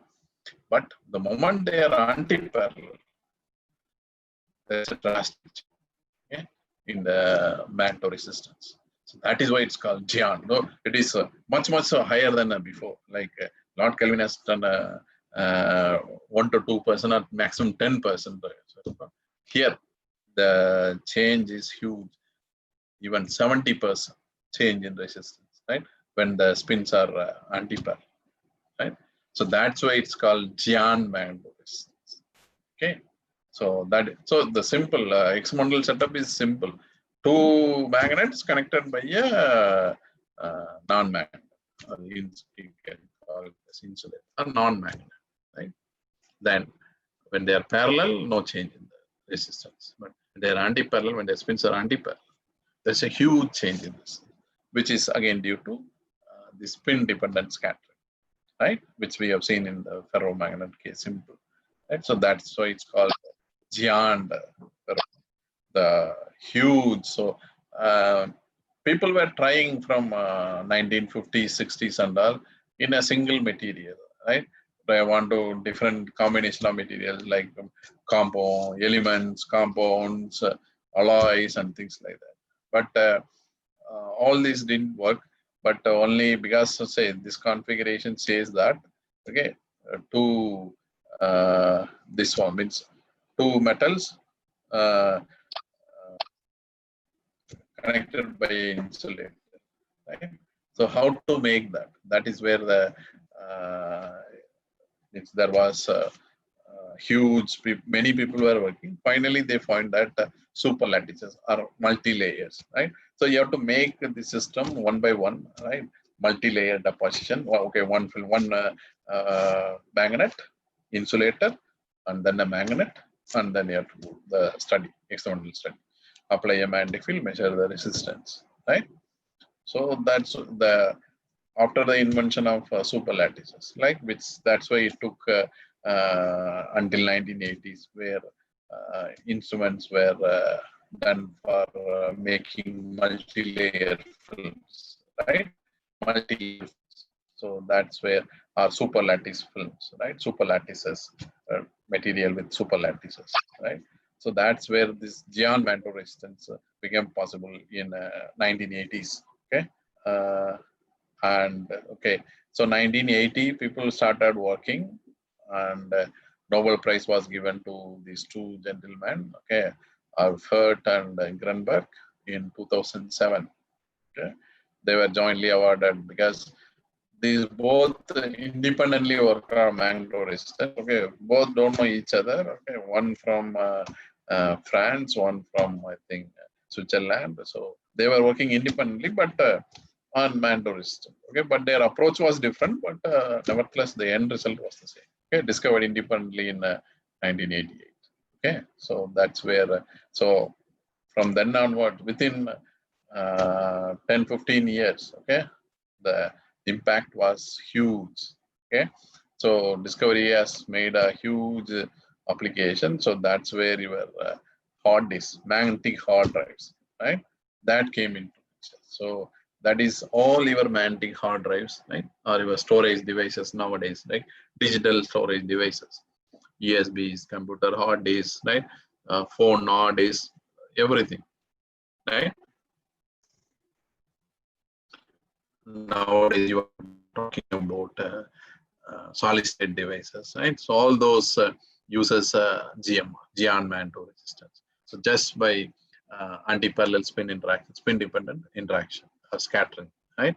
So that is a overall idea about, let's say, even though Lord Kelvin reported it in Mantle resistance in 1857, only in 1988 people could actually observe that, okay, Gian Mantle resistance, right, which is useful for applications, right, not only from the basic point of view.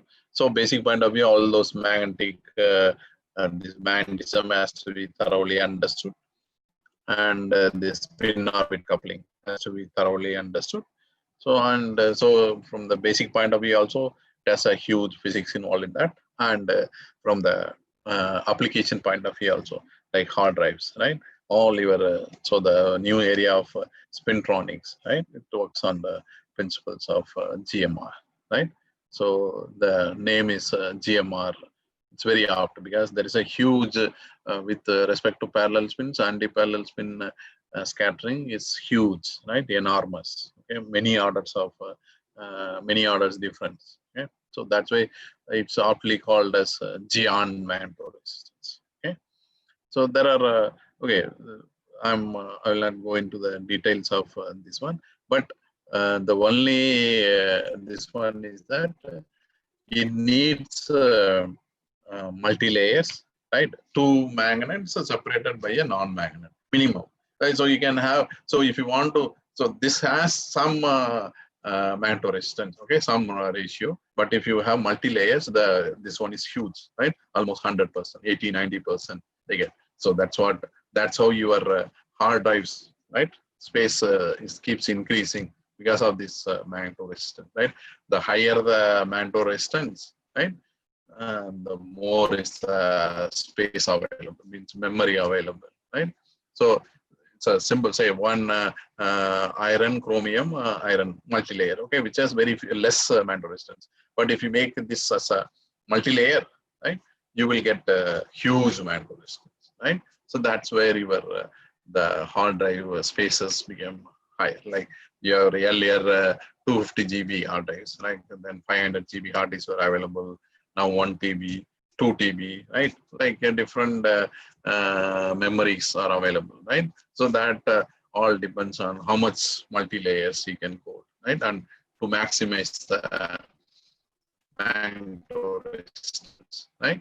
So that is what is more important. And okay, this is a simple, okay, simple mechanism to understand this one is that, say, a multi-layer, right? Yeah, two magnets are connected by a insulator, right?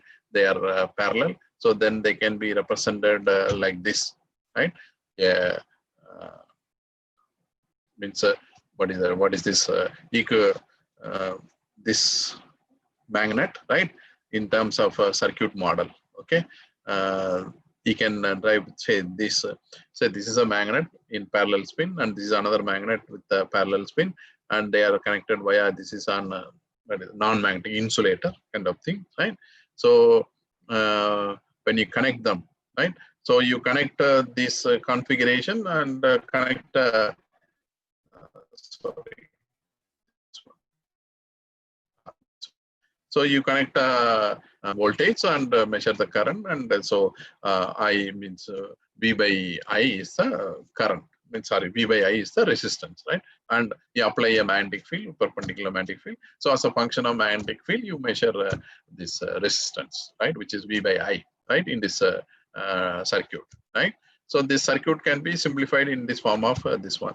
So all these parallel spins are represented like this. So parallel spin, the totals are parallel, right? The total resistance offered by this parallel spin system is given by this formula, because all are these four resistances are parallel.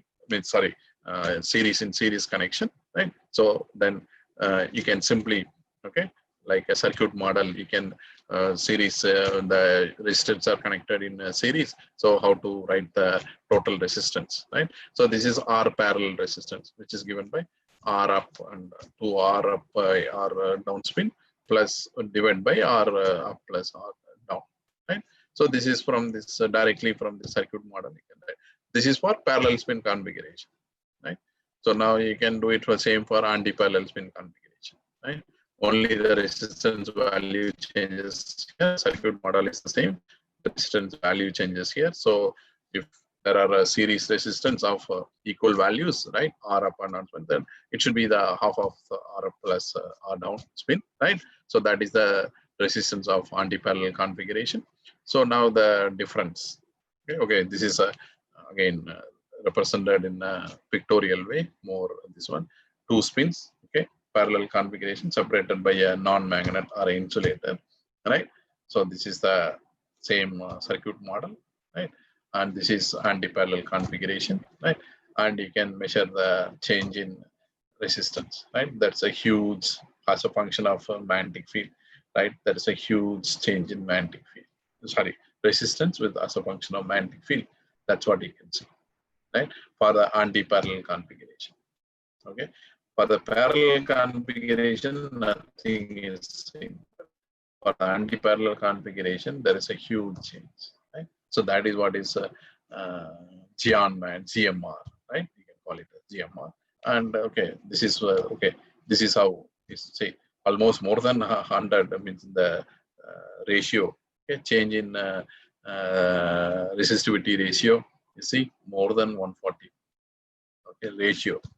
It's a relative quantities. Say this is for anti-parallel spin and this is for parallel spin. So the anti-parallel configuration always has a higher mantle resistance, right? So this is what is used for application purpose. Okay. So the change in resistivity is given R parallel minus R anti-parallel is given by this formula, right? So this is a crucial famous formula for GMR material, like they call GMR materials, right? This is a simple-minded calculation based on R parallel or anti-parallel, right? So this is a value you obtain, and which will be from this you can calculate resistivity, right? Which is so the difference in resistivity in these two configurations is huge. Like as you can see, even it goes a relative number of 150. Okay, and this is what these two people have done, Fert and Grunberg. Okay, and they have found this one like 50% drop in resistance was observed, right? So that's why it's called, rightly called at 4.2 Kelvin, of course, right? So GMR, right? Similarly, they both independently have done this one.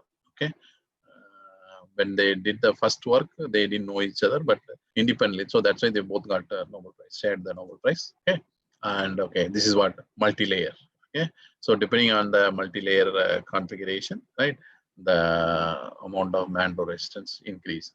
Okay, so the multi-layer film, uniform multi-layer, but only disadvantage is that to make this multi-layer, okay, it's very, very expensive. Okay, it's not you cannot make it in an ordinary lab, right? It needs a high clean room, right?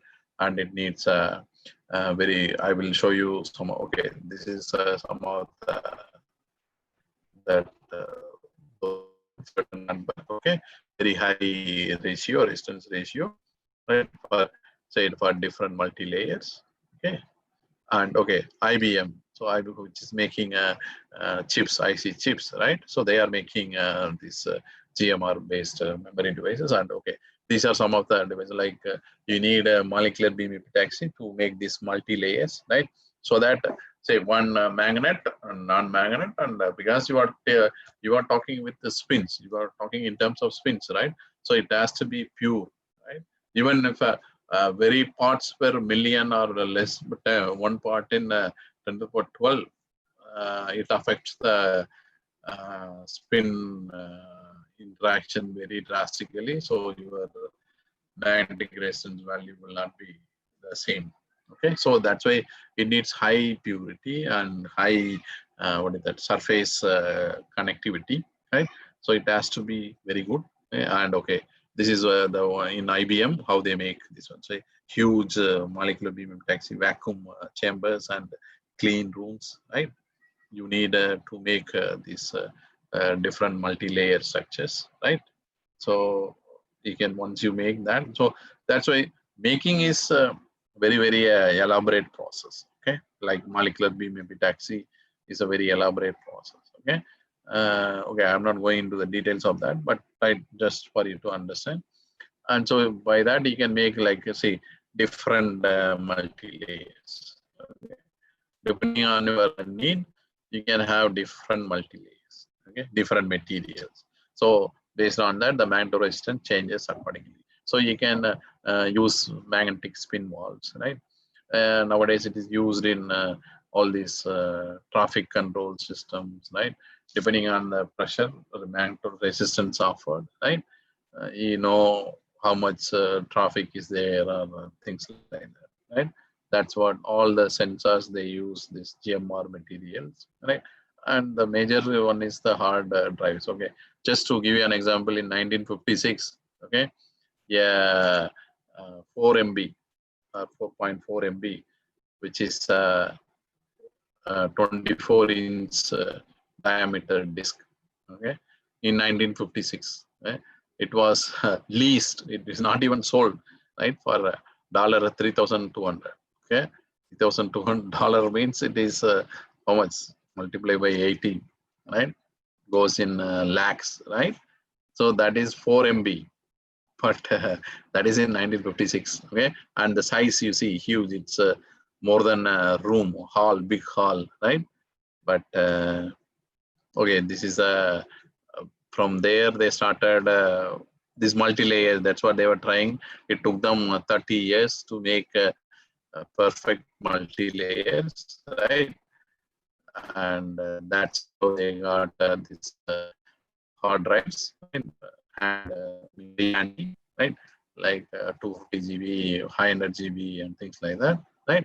So these are magnetic. This one possible. So this is a magnetic hard drive, right? Where, sorry, okay, sorry, different bits are visible, right? You can see different. So information is stored in here, right? As you can know.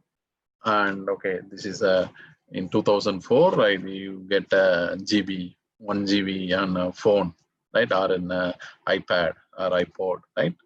So, and this size keeps on decreasing depending on how much multi-layer, how effective you can make a multi-layer system, right? So that's, I think, almost, so different RAMs, right? Nowadays you get different RAMs, low power consumption, right? So okay, these are some of the hard disks. So the hard drives, okay, depending on what you need. And okay, this is a spin wall sensors. Nowadays sensors it is used, right, for on traffic systems and many parking lots, how to know the how much parking lot is available and things like that. These sensors are used, right?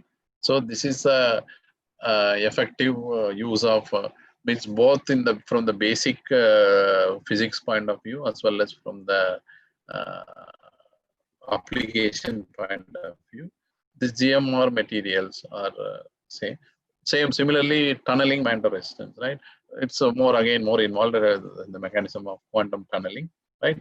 The principle is the same, but tunneling different materials, right? Superconducting materials are used, right? Instead of a normal magnet, two superconductors are used. So okay, so depending on the application, you can have tunneling mechanism, right? because tunneling mechanism is possible in in between two superconductors, right? You might have studied about the Josephson junction, right? So based on tunneling mechanism, right? So it's a tunneling TMR materials are based on that, right? So okay, so I think I'll stop here. Okay, so if there are any queries, so this is about GMR materials, right? Ion mantle resistance. Just by the spin dependent interaction, you can have a huge change in mantle resistance, right? When the spins are anti-parallel. So that's why it's rightly called as Gion mantle resistance. Okay, so also this is just for your basic understanding without any any equation. I didn't put much equation, but actually, as you know, this multi-layers, the theory of multi-layers is very complicated, right? How to actually both theory as well as experiment is very, very complicated. But I've tried to simplify things in a very, very basic manner, right? So that's all about. So these are the from basic mantle resistance to Gion mantle resistance. Okay, this is a huge jump. Okay, both from the basic point of view as well as application point of view. Right?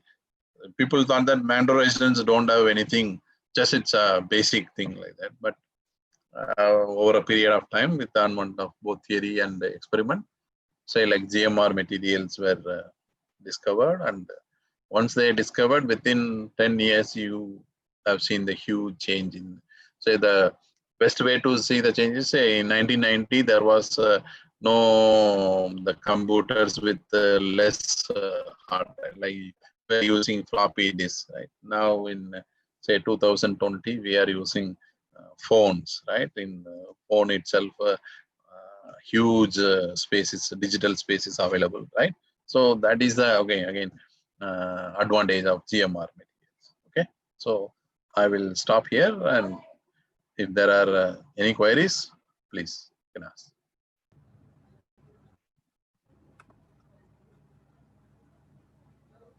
It's a very long session, right? Yeah, thank you so This much. was such Sir. an enriching session, sir. Very good. Thank you so much. Thank you. So, are there any Thank you so much, questions? sir. Punita ma'am, are you here? Yeah, sir, as of now, there are no questions on chat box. They were so very nicely already discussed during the session. Okay. Sir, so there is one question which says that can we have something about the working of SSD? Okay. No, I could have put, but I want to keep always all the basic things. But so I didn't go even in GMR. I showed the application. Okay, I didn't. But the principle is this one. Okay, instead of the processing of the materials, right? Is the but basic principle is the same. Whether it is a what is that solid state drive or a digital drive, right? The basic principle is the same. Okay, the mantle resistance, like you. Okay, I will not put it even GMR, just mantle resistance. Okay, in the basic context. Okay, so the mantle resistance is the key. Okay, so and the materials and the processing of the material for application point of view, that's what it is called as a solid state, because solid state devices uses more of nanomaterials. Okay, so these are see these GMR material in general are bulk.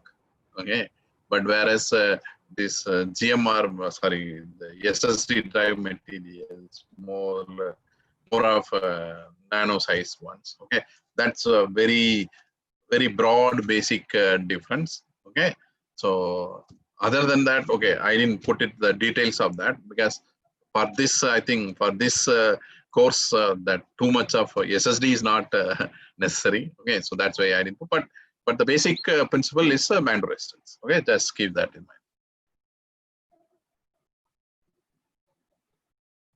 Any other queries? Yeah, yes, sir. So right now there is no other query, yes, sir. Okay. Not nothing on the chat box. Okay. Yes, sir. So thank you all. So no, sir, you have to. You don't have to thank. We have to thank. So thank you so much, sir, No, for agreeing no, to give you lectures. listened, right? So many of them. So we have to thank you. We are grateful and obliged, and I'm so happy that you have not only taught the solid state as a matter, but you've also shown how different applications, and that's what excites a student. That yes, whatever I'm learning is very much around me in this gadget, in that gadget, and so on. Yes. So in RAM and so on. So That's what my thank you aim so is. much. Yeah. This is because you see, you don't take care of ionization, or you don't take you think don't think about these basic things. But the moment we have questions like on a fan or a tube light, even small kids, okay, this happens here also around me. So that's the beauty Yes. of your lecture. So you included applications, and I'm really grateful to you for that. So thank you so much, sir. It Thank was you. indeed a pleasure, and I'm sure the students have benefited from your lectures. And if they have any queries, they can pass on to me, and I can pass on to you Yes. for Yes. something. Yes. Thank you. Thank you so much. Thank you.